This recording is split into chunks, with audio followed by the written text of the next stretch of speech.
What kind of struggles and character flaws can we identify with? And in the worlds of superheroes, what is the kind of superhero that is an everyman?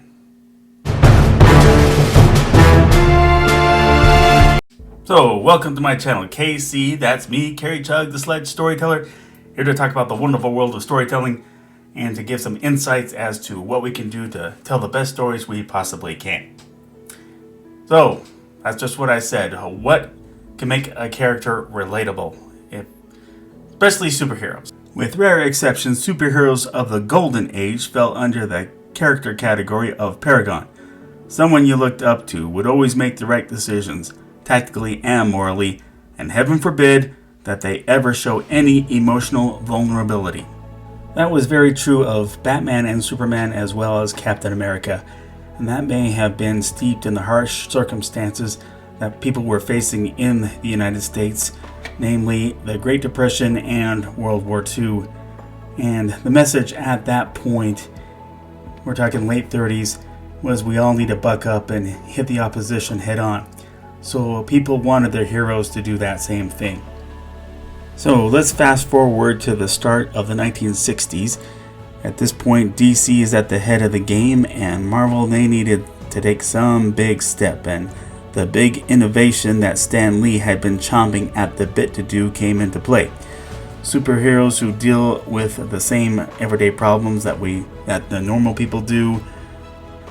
So Reed Richards is in his office, but we see his girlfriend Sue Storm waiting on a cab.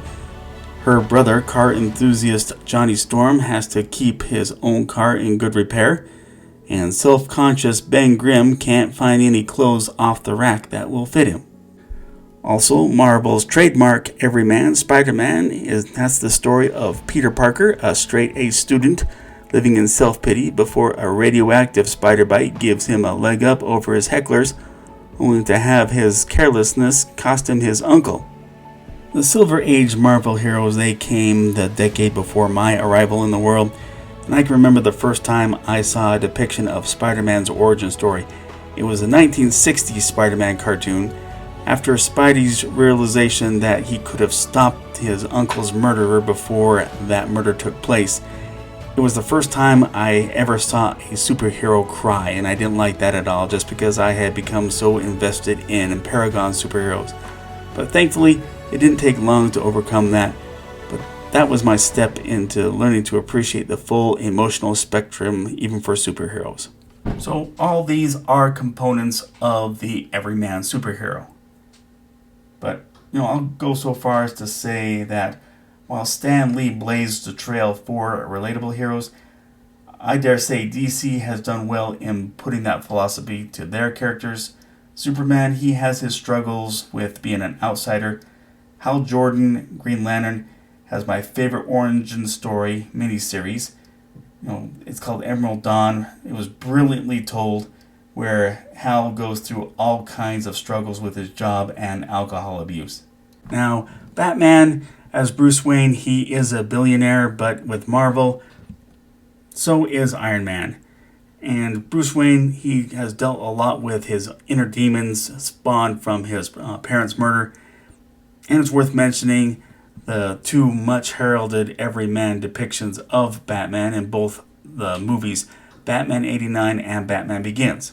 So with Batman 89, you have the filmmakers making the gutsy move of casting a less than spectacularly built Michael Keaton in the lead role, where he has the public image of someone who poses no threat to anybody, but at night he puts on the suit and plays out the sinister phantom-like image with piercing eyes and an eerie voice, all while successfully kicking the crap out of the criminals around him. On the other hand, Batman Begins, billionaire Bruce, played wonderfully by Christian Bale. He gets humiliated in his encounter with mob boss Carmine Falcone.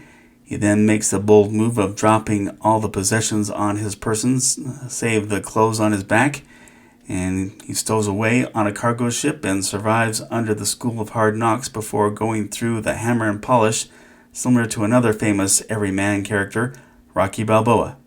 Now, everyday struggles that superheroes can have, they can range from a struggle to pay the bills, hold down a job, illness in family, or their social life. The challenge here is making sure those struggles have direct bearing on the story and their character development.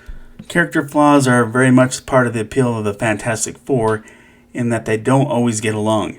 Reed Richards, he can get a little too fixated on his scientific work to not pay attention to other people in the team. Sue can sometimes be a little too motherly. Johnny can be a little too mean-spirited, which often ignites the hair-triggered temper of Ben Grimm. So just like with struggles, character flaws, they have to blend well with the story and have to be part of the character's development. And you also want to make sure that flaws are counterbalanced with redeeming qualities. They need to have that. They can't just be a total jerk. So bottom line, whatever effort you give to make a hero relatable, it has to add to dimension of the character and add substance to the story. But in anything I said, you agree, disagree, or something I left out, please say it in the comments. If you like this video, please click like. If you like this channel, please click subscribe or follow me on Instagram.